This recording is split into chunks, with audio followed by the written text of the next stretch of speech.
Welcome into Steelers Talk. I'm your host, Jack Sperry. Today we got a bunch of great Steelers topics to discuss. First, we'll talk about Jaire Alexander landing with one of the Steelers' top rivals in the AFC North. Then there's a new report from ESPN which explains why the Pittsburgh Steelers traded George Pickens. Then we'll get into our final topic today, which is another report from a Fox Sports analyst who says that Rodgers told him this offseason that the New York Jets, and specifically their run game, was a complete disaster. We'll break down the details later into today's show on that, so make sure you guys stick around. But make sure you guys click that subscribe button if you haven't already. Yesterday we picked up 132 subscribers, beating our frenemies at the Ravens Rundown here by Chat Sports. We won the sub battle yesterday, but guess what? Trader Joey wants more. He has challenged us to a rematch, this time to a like battle. And of course today they just signed Jaire Alexander, so they put up a really big like count at 892 likes on the video they put out on their channel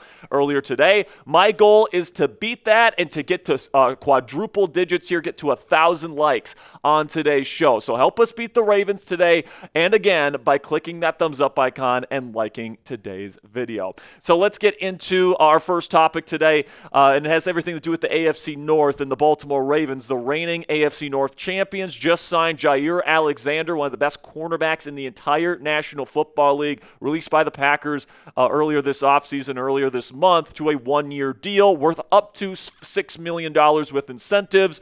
And honestly, my one-word reaction, my one phrase reaction to this, guys, is the rich get richer. Adam Schefter had the report today saying compensation update. Former Packers cornerback Jaire Alexander signed a one-year $6 million deal with the Ravens. He turned down more to be in Baltimore with his former college teammate Lamar Jackson. So if you're sitting at home saying the Steelers should have offered more money, it really wasn't about money for Alexander. He wanted to go play not only for a legit Super Bowl contender in the Baltimore Ravens, but also to play with Lamar Jackson, his college teammate. And right now, you take a look at what they got there in Baltimore in the cornerback room. Nate Wiggins, a former first-round pick, very athletic, super speedy, very up-and-coming type of corner, is paired with Jaire Alexander, and when he's healthy, he's one of the best corners in the entire league. You also got Marlon Humphrey, who's going to be playing more in the slot for them this year, and Humphrey's really, really good from the slot as well. And then in terms of their depth, they got Chidobe Awuzie down there as well, and then TJ Tampa as well. So I'm looking at that cornerback room as one of the best in football heading into the year. That is,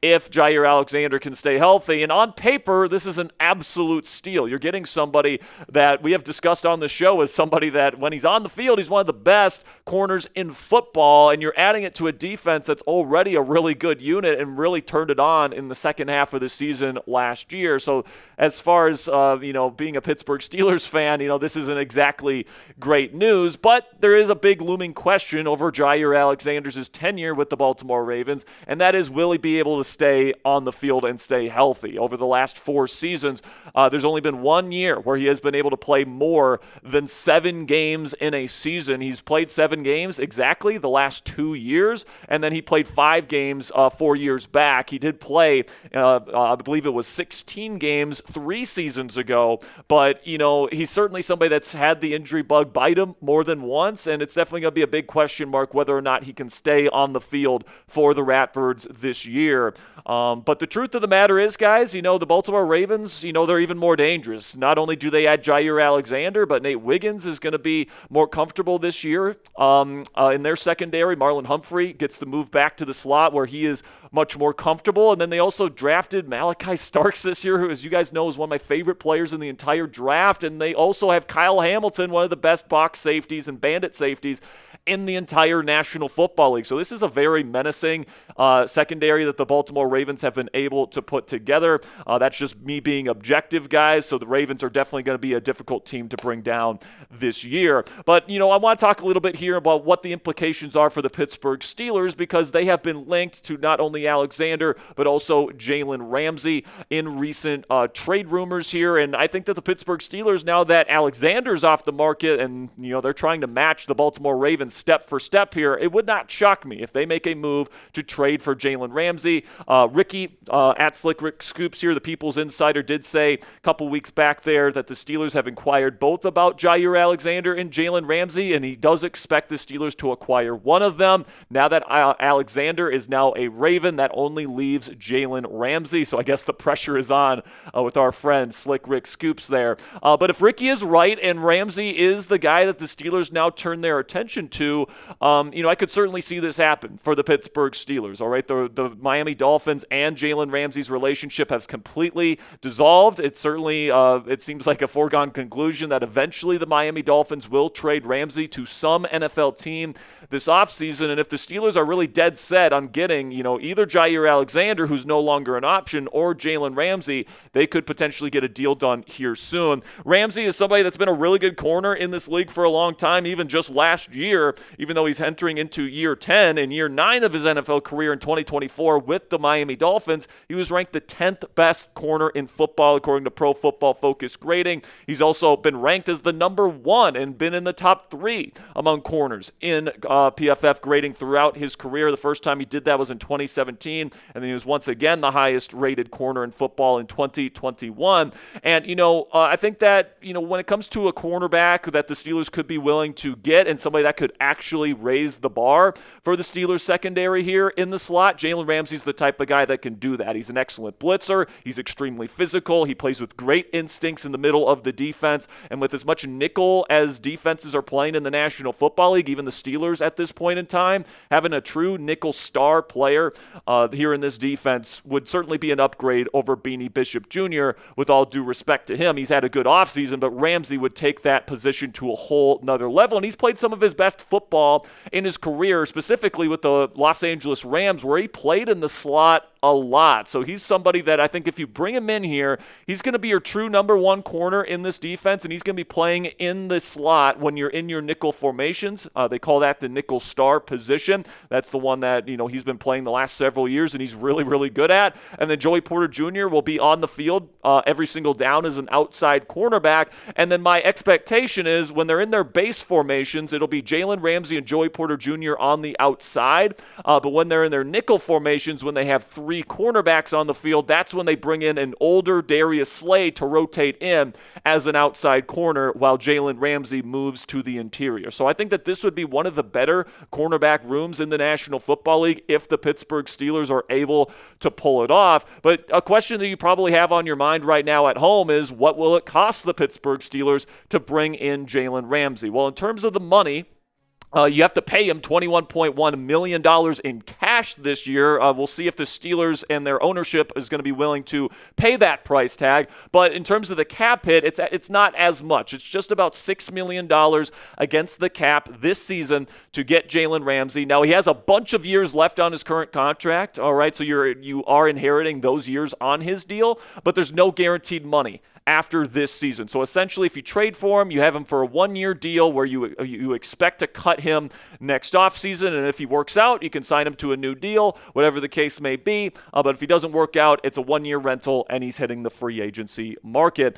And in terms of the cap hit, absolutely, the Pittsburgh Steelers can afford that. They have, after the Aaron Rodgers signing, $18.8 million in available cap space for this season, according to Over the Cap. So if you take on Ramsey, about $6 million of that $18.8 million goes towards the Jaylen Ramsey contract. But then there's the other element of this here, which is that you have to send a draft pick to the Miami Dolphins, and I think it'd be somewhere around a 5th-round pick. The Pittsburgh Steelers obviously have a plethora of mid-round picks due to the comp picks that they're getting for all the free agents that they lost this offseason. Right now, they're currently slated to have 2 5th-round draft picks, so you still have a 5th-rounder even if you give this one to the Miami Dolphins, and then you really do bolster this secondary here in Pittsburgh if you're able to make this move. So let me know what you guys think down there in the comments section. If you were Steelers GM Omar Khan and this was the price tag to get Jaylen Ramsey and make him a Pittsburgh Steeler, are you going to make this happen? Type A for accept or D for decline. In just a second here, I'm going to tell you about our sponsor today at Mando Whole Body Deodorant. Well, I'm telling you about Mando today. Let me know if you would accept or decline this trade for Jaylen Ramsey. Now let's get into our sponsor today, which is Mando Whole Body Deodorant. Let's face it, guys, it's getting hotter and hotter weather outside, and it's starting to get to the point in the year where if you don't have the right deodorant on, it feels like you're instantly drenched in sweat. If you have problems battling the heat and humidity, I have great news for you because Mando Whole Body Deodorant has just launched something that takes sweat control to the next level. Introducing the Mando Deodorant Plus Sweat Control Solid Stick.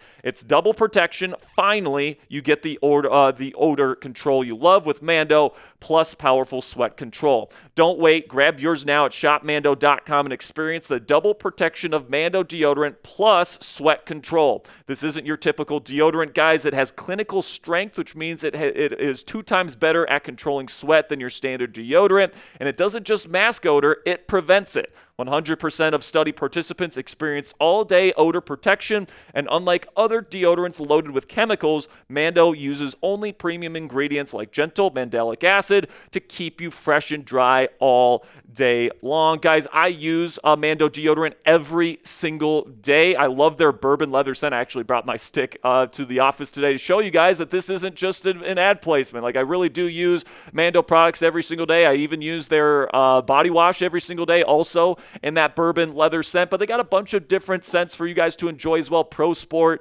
Mount Fuji, and others. And they've got a bunch of great products, guys, that I highly, highly recommend. And I also recommend you guys use their starter pack because you get a bunch of different products. You can try a bunch of different things. And that Mando starter pack is perfect for new customers because it comes with a solid stick of deodorant, cream tube deodorant, 2 free products of your choice like mini body wash and or deodorant wipes, plus you get free shipping. As a special offer for our listeners, new customers get 20% off site-wide with our exclusive code. Just use code CHAT at shopmando.com for $20% off site-wide plus free shipping. That's shopmando.com. Please support our show and tell them that we sent you. Mando's got you covered with deodorant plus sweat control. Say goodbye to sweat stains and hello to long-lasting freshness with our friends at Mando today. Moving on to an interesting report here from ESPN's Jeremy Fowler, who says that the Pittsburgh Steelers traded George Pickens to the Dallas Cowboys this offseason, at least in part because of Aaron Rodgers, and they didn't think that the immaturity issues with GP were going to be a selling point for the 41-year-old Aaron Rodgers. This is what Fowler had to say on ESPN. Staying with Pittsburgh-related matters, the Steelers moved on from Pickens for a few reasons. His maturity issues were well known within Pittsburgh's locker room and front office, so the Steelers made the evaluation that Pickens and Rodgers probably would not hit it off. Now, I can't say that this necessarily surprises me. Now, if they made the evaluation that, hey, we're going to bring in Rodgers and he's going to be a great force to kind of bring out a little bit more maturity in George Pickens, I would have been 100% on board with that as well. But obviously, Omar Khan, Mike Tomlin, Zach Azzani, the wide receivers coach, these guys know George Pickens more than I do. And obviously their evaluation of him was that, he was going to be an immature presence in the locker room, and that was going to be something that Aaron Rodgers did not want and would have made his experience here in Pittsburgh worse. And apparently, there's certainly some options out there at the receiver and maybe even tight end position that they would like to bring in to replace George Pickens here. And I really do think the pressure is on Omar Khan to deliver a legitimate replacement for George Pickens in this wide receiver room. Whether that's Calvin Austin III and Roman Wilson both step up and you can have DK Metcalf as your 1, Calvin as your 2, and Roman Wilson as your 3, or vice versa. Or you bring in another free agent, somebody, or trade for another player that's currently available on the trade market. We've talked about a lot of different players. You guys know how I feel about the top guys on the market right now. I think Romeo Doubs would be a perfect addition to this team because of his chemistry with Rodgers. He's still very young, and he's got the skill set that you're looking for as a route runner on the opposite side of DK Metcalf. But I think Amari Cooper would be excellent as well as a free agent pickup. Still got really quick feet, really good route runner, big body. Aaron Rodgers is used to having a big body route runner type in his offense, and Cooper would fit that bill. Same thing with Keenan Allen, and then there's been reports connecting Trey Palmer and Dontavian Wicks, 2 younger wide receivers, to the Steelers in trade talks recently, so keep your eye on those 2 as well. But there's no question about it, guys. The pressure is on Omar Khan to replace George Pickens because he failed to do so last year when they traded away Deontay Johnson. So what say you guys? Let me know down there in the comment section. Will the Steelers regret trading George Pickens to the Dallas Cowboys? Give me a yes or a no down there in the comment section. Personally, Personally, I don't think that they will. I think that they're going to find a solution at this position long term. But what do you guys think? Let me know down there in the comments section. A yes or no is all you have to do. All right, so now our final story today. Fox Sports' Mark Schlereth says that Aaron Rodgers has told him personally in a private setting this offseason that the New York Jets, especially their run game, was a complete disaster last year, is what Schlereth had to say about what Rodgers had to say. Aaron Rodgers and I had a conversation about when he was with the Jets, was how abysmal their running game was and how schematically it made no sense. I mean, shocker, Nathaniel Hackett offense doesn't make any sense. They started the conversation, and then Aaron went on for about a 25-minute diatribe on just their run game, which certainly alludes to he had some other concerns and other criticisms of the New York Jets organization from last year. But personally, guys, I have no issue with this. Some people are like, oh, Rodgers is trashing his old team. What a dick. But it's like, this was a private conversation. I'm sure, I'm not even sure if Rodgers gave Schlereth the go-ahead to give this information on live television. But this was a private conversation. And if you guys know anything about private conversations and, the private conversations you probably have about your work, with your spouse, with your friends, etc. You say probably some crazy stuff, some negative stuff about your coworkers, about the different things going on, and it's a place to vent. And I don't necessarily love that this private conversation and the details of it were leaked to the press here by Schlereth. This could have been something that Rodgers told him in confidence, and then he ended up saying it on Fox Sports. But the truth of the matter is, guys, Aaron is 100% right to complain about the run game in New York last year. I mean, heck, they were 31st in the league last year in rushing yards per game, even with a talented running back like Breece Hall. They also had some pretty decent offensive linemen. They did deal with some injuries there, but, if you watch the New York Jets film, and this is what I've been saying all offseason, even going back to my pre-free agency work when I said Rodgers would be a good fit here in Pittsburgh, that offense last year in New York was a complete disaster. Everything from the run game to the passing schemes, everything. Now, Rodgers had a little bit of a part to play in that because he was the one that was championing Nathaniel Hackett as that team's offensive coordinator. But you just watched that team schematically last year, and it was a complete disaster, and it wasn't really all on Rodgers. Now, because, the rushing game was such a joke in New York last year, you better believe that finding the right fit for Rodgers included finding an offensive coordinator that was going to prioritize the run game and really try and get the run game going. And that's what the Steelers have here with Arthur Smith, who wants to run it just about as anybody else in football. They brought in Caleb Johnson, a really good running back who, by the way, knows Rodgers and works out with him in L.A.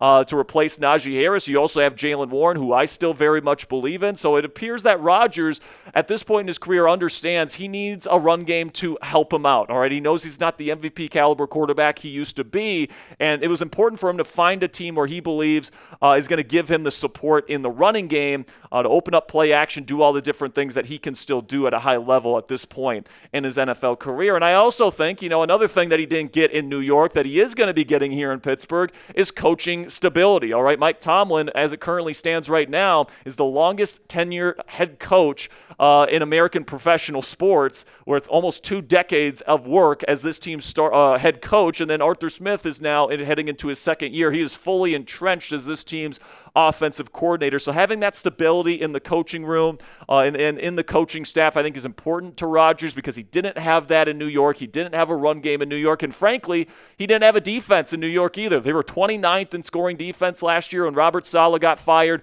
and then they were 30th in EPA per play after Robert Saleh was fired. So that defense was terrible as well. He's not going to have that here in Pittsburgh. He's going to have one of the best defenses in the National Football League. So let me know down there in the comments section, is Pittsburgh a better situation for Aaron Rodgers than the Jets were last year? I see some people make some arguments like, because he had Devontae Adams and Garrett Wilson, last year's Jets team was a better situation than the Pittsburgh Steelers this year. I think that's a bunch of hooey with the run game and the coaching staff and the defensive problems that the Jets had last year. But let me know what you guys think down there in the comments section. Is it a better or worse situation for Aaron Rodgers here in Pittsburgh? Make sure you guys click that subscribe button if you haven't already. I greatly appreciate all of your guys' support. We got more Steelers coverage coming your way tomorrow. We will be going live on this channel for our final live show of the week. It starts at 5 p.m. Eastern Time on Thursday, so make sure you guys click that subscribe button if you haven't already. Until next time, guys, here we go, Steelers.